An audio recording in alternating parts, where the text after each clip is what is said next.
family, thank you guys for joining the video for today. So I want to show you guys this clip where you can clearly see that this lawsuit is orchestrated, scripted.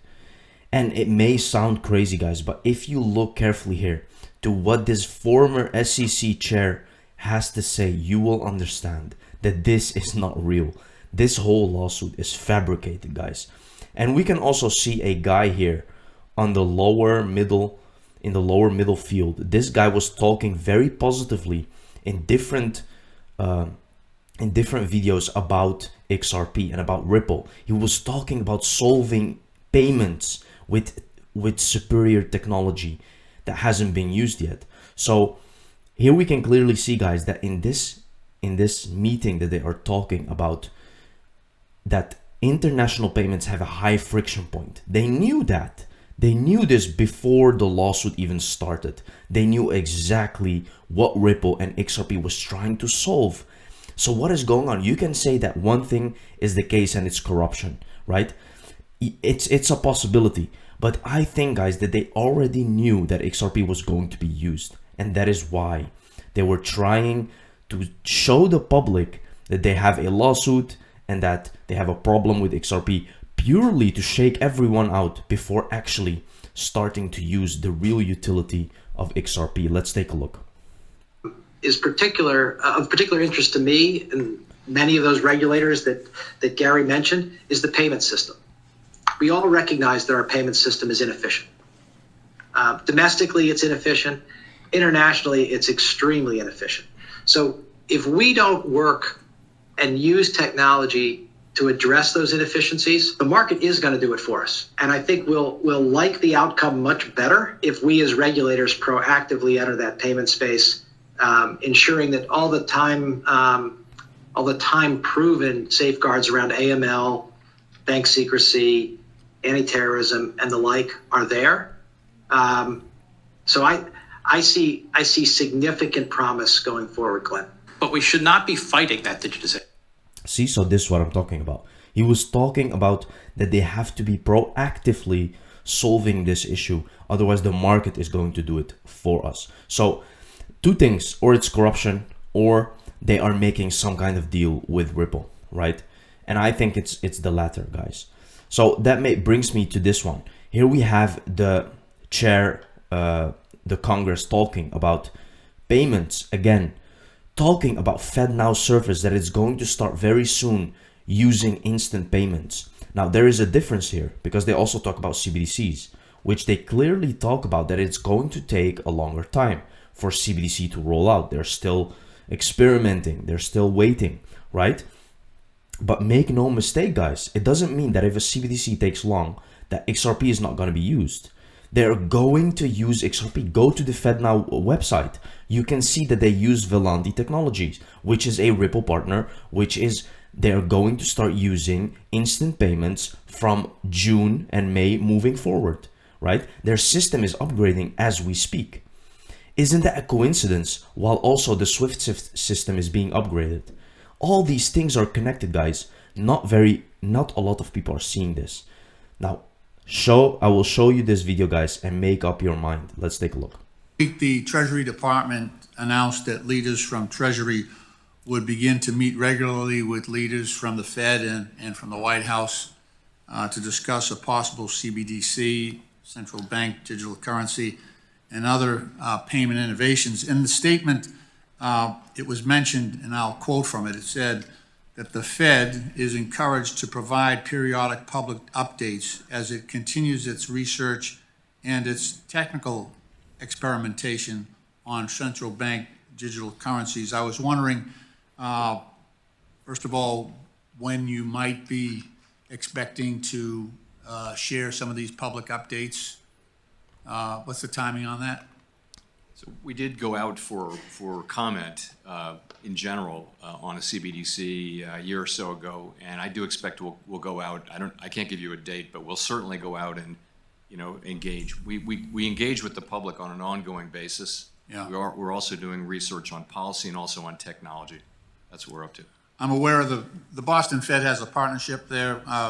The Hamilton project over there with the folks from MIT Media Lab, they're doing a great job.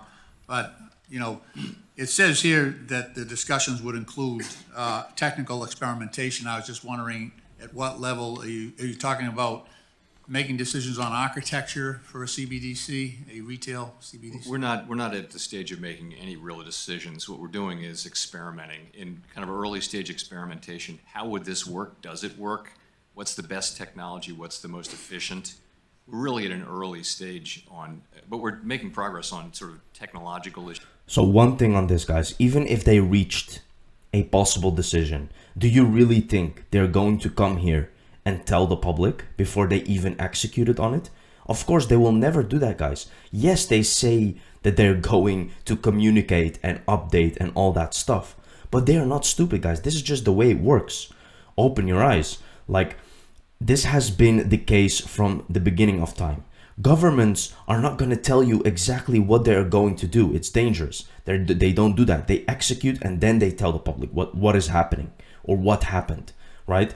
So even if they reach the decision now, for example, to use Ripple Network or to use XRP Ledger, they will not tell you.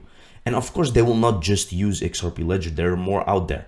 But I'm just giving you an example of what he is saying right here. They are not experimenting, guys. They already know what they're going to use and when they're going to use it. These people are very calculated.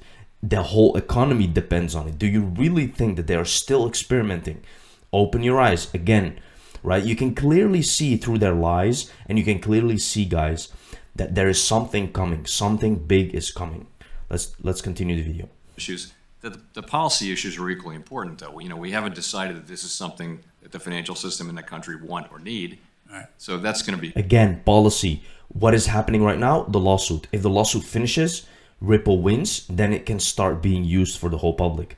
And it will be a sign that everyone needs it as well. So again, right? It's connected again. Very important. Right. Well, I think I speak for the chairman as well. Would love to have more dialogue with the Fed on that, and maybe bring in the folks from MIT. Continue to cite the need for faster payment systems. However, as was earlier mentioned, the Fed Now is a service that the Fed is working on to finalize that will allow for instant payments between bank accounts. And the Fed has a target release date for Fed Now between May and July, which is right around the corner. Do you see any reason why cryptocurrencies would provide faster payments than the Fed Now system? So again, here you can see, right? The Fed Now system is going to start from May to July, which is a couple of months away. Again, this is when we also expect the lawsuit to end. What a coincidence, right? Now, think about this. He's asking, do you think that cryptocurrencies are better than the payments that they use? But they basically use a cryptocurrency base. They're not going to tell you, right? They're not going to tell you that they use the XRP Ledger system and all that stuff, because it's literally, actually, you can go and you can see that they're going to use ISO 222, all that stuff, right? Now, this is just to show you guys that indirectly you can see what is coming right now. They are talking about it in Congress.